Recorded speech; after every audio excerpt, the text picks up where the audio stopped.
karena temanya pengabdian, saya akan memulai sedikit. Langsung aja dengan Kiai Kanjeng gini. Kiai Kanjeng ini kan tidak jelas kategorinya. Kita ini out of box.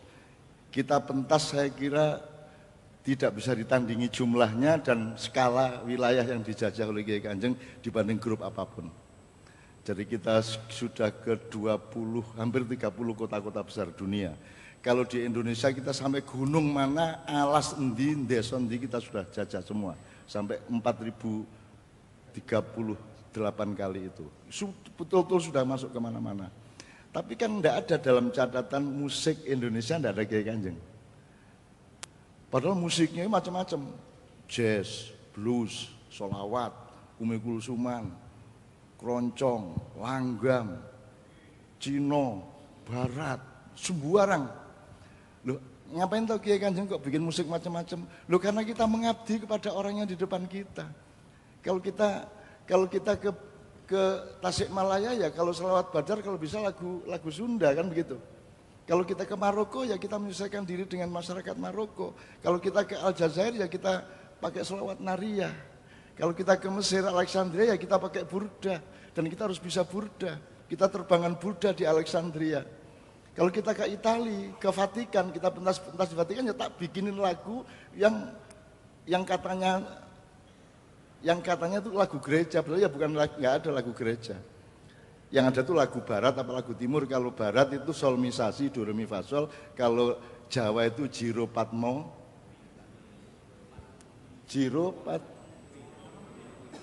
Saya malah enggak bisa. Kalau Arab ada kiro asap. Itu semua kita mengabdi. Kalau kita ke Belanda ya kita nyanyikan lagu Belanda. Kalau kita ke Jerman jadi karena kita mengabdi. Jadi saya ingin bertahap.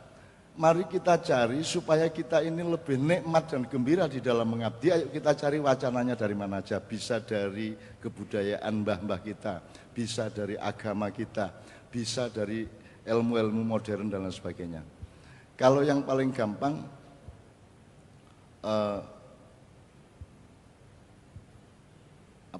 misalnya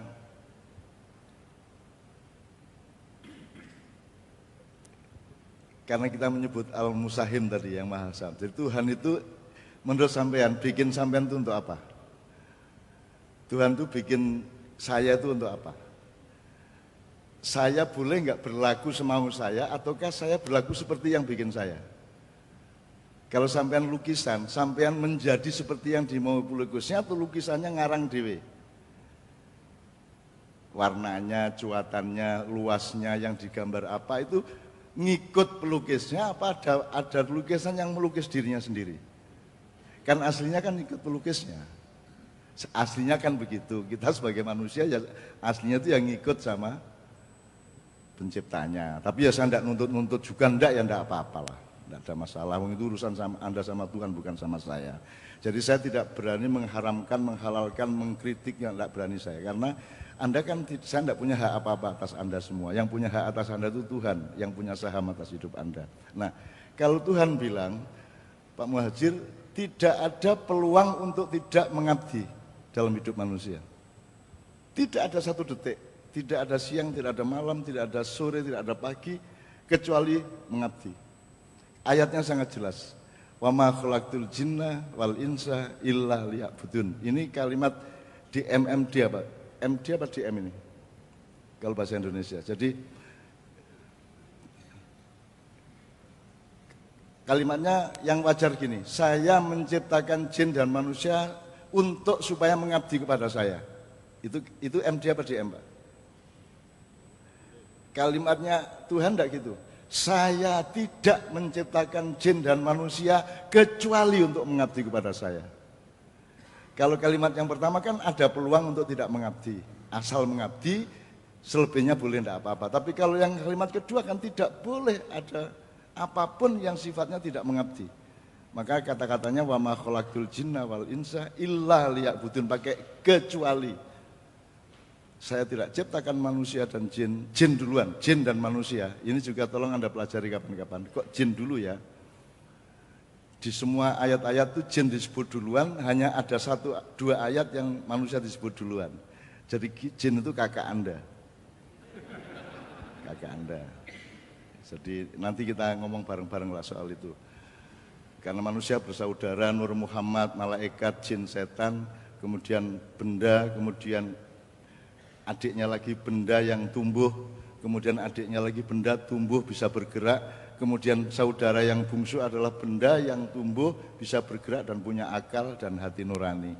Itu kita. Jadi kita ini saudara bungsu, kita punya kakak pohon-pohonan, hewan, jin, malaikat dan seterusnya. Jadi mohon kalau ketemu binatang yang sopan, kalau ada anjing, mas anjing mau kemana kan gitu ya, dan seterusnya. Pokoknya itu kakak kita.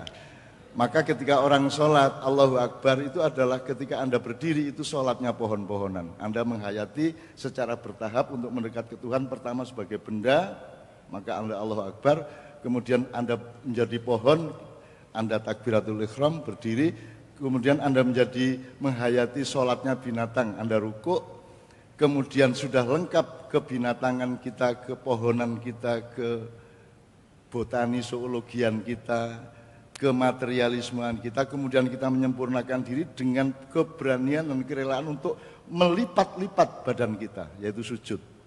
Wajah kita letakkan di tempat yang paling bawah, kita tekuk-tekuk ini, kemauan, ambisi itu kita kalahkan semua, maka kita bersujud. Jadi sujud itu adalah ilmu yang tertinggi dan kesadaran tertinggi, di mana wajah yang kita jaga setengah mati itu kita taruh di tempat yang paling bawah. Nah, jadi itu menurut saya itu setiap gerakan dan pose badannya merupakan olahraga jiwa raga yang luar biasa. Nah, Bapak sekalian, wa ma khalaqtul jinna wal insa illa liya'budun, maksudnya gini. Jadi Anda sholat subuh 2 rakaat. Entah yang teman-teman Nasrani ya, punya yang Nasrani dan agama lain kan punya syariat sendiri. Kan enggak boleh enggak ibadah. Enggak boleh. Jadi kalau kemudian kita ngopi, kok ngopinya harus dalam rangka ibadah, kan gitu. Kalau kita mandi, mandinya harus dalam rangka ibadah. Kita ke kantor harus dalam rangka ibadah. Kan selama ini kan dikotomi Pak, ini nyambut gawe, ibadah ya ibadah. Kalau bahkan ada maling ya maling, ya toh, sholat ya sholat, kan gitu kan. Kalau di Madura sana, kan gitu.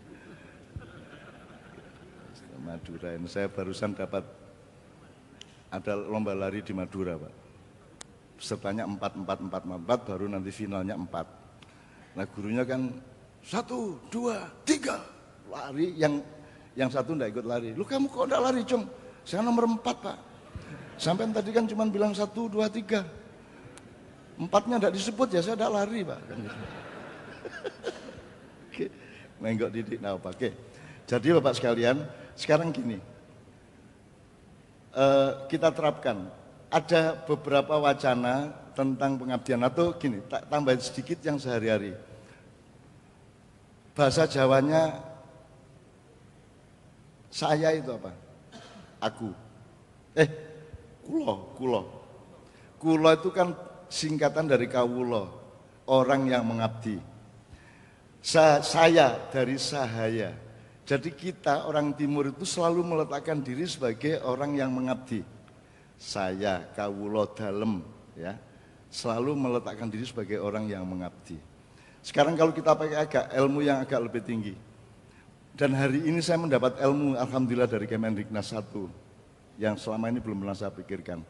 Jadi misalnya kalau Nabi Ibrahim, Nabi Sulaiman, Nabi Daud itu kategorinya adalah mulkan nabiyya.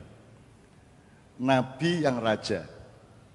Kemudian Nabi Muhammad ditawari Allah, Muhammad kamu mau enggak jadi nabi tapi juga raja, mau enggak? Kalau kamu mau saya kasih modal. Saya kasih gunung emas, saya kasih tambang, saya kasih air zam-zam yang tidak habis sampai lebih dari 3 miliar tahun. Jadi kamu Rasulullah Muhammad ditawari untuk menjadi nabi yang raja, abdan mulkan nabiyya. Terus Rasulullah Muhammad SAW menjawab, boten, hendak saya jadi abdan nabiyya saja. Saya menjadi nabi yang rakyat biasa saja. Rakyat jadi nabi yang kawulo saja gitu. Nah kan masalahnya sekarang kita siapa? Akhirnya saya sama teman-teman saya, sama jamaah saya kan nyari, kalau gitu kita ini raja enggak, nabi ya enggak, terus apa kita ini? Akhirnya kita punya kategori abd dan abdiyah. Sudah kemanapun, dimanapun saya hanyalah pengabdi yang mengabdi. Dan karena saya mengabdi maka saya adalah pengabdi, karena saya pengabdi maka saya selalu mengabdi. Jadi kesini pun saya dalam rangka mengabdi pada Anda semua. Nah, sekarang kalau korpri apa posisinya? Nabi bukan, tapi kan bagian dari pengelolaan kerajaan atau negara. Berarti ada faktor mulkan. Muluk itu artinya pemilikan otoritas. Jadi korpri itu bagian dari, itu malaikatnya manusia. Jadi kalau malaikat itu kan stafnya Allah. Dari kata muluk juga. Jadi malaikat itu bukan nama makhluk, malaikat itu nama jabatannya. Itu, malaikat. Nah, Anda semua korpri ini kan malaikatnya pemerintah Indonesia. Berarti Anda ada kategori mulkan. Ya. Nah, kalau saya sama Kiai Kanjeng cuma abd dan abdiyah. Kalau Nabi Muhammad abd dan nabiyah. Kalau Nabi Sulaiman mulkan nabiyah. Kalau korpri mulkan abdiyah. Orang di pemerintahan tetapi pekerjaannya mengabdi kepada seluruh rakyat. Kan gitu. Itu namanya mulkan abdiyah. Itu baru saya ketemukan tadi, Pak, karena macet tadi.